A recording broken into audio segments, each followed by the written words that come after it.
que c'est un peu ça la question qui est posée aussi depuis hier. Oui, d'abord, il est clair que dans un état de droit, la loi doit s'appliquer à tout le monde de la même façon, qu'il s'agisse de construction illégale ou effectivement de polygamie.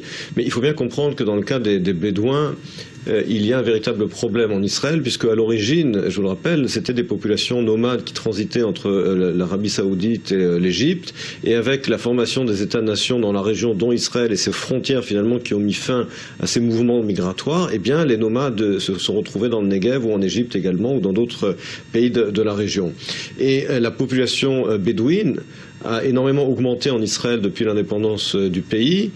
Et puis, il y a effectivement des constructions illégales sur des terres d'État. Israël a construit une ville, la ville de Rahat, qui est la plus grande ville bédouine du Proche-Orient, du monde. Mais tous ne veulent pas se sédentariser.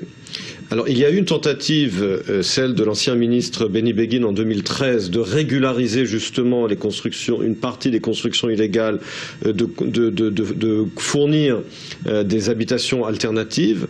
Le plan Begin, à l'époque, n'avait pas été approuvé finalement par la population bédouine elle-même, et donc la situation n'a pas été régularisée. Alors, quand on parle de 2 poids, 2 mesures, je vous rappelle que Benny Begin, qui était prêt à régulariser une partie des constructions bédouines illégales, s'est opposé à la légalisation de l'avant-poste d'Amona.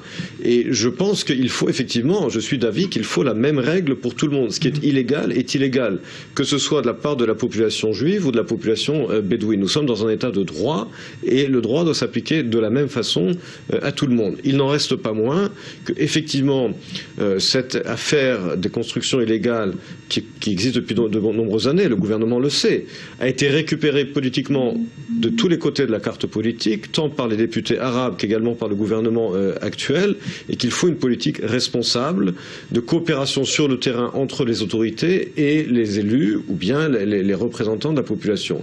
Il faut cette politique de responsabilité qui malheureusement n'existe pas aujourd'hui. Il y a une récupération malheureusement de tous les côtés de la carte politique, mais encore une fois, la loi doit s'appliquer de façon équitable et identique pour tout le monde. Oui. Allez-y, je vous laisse répondre.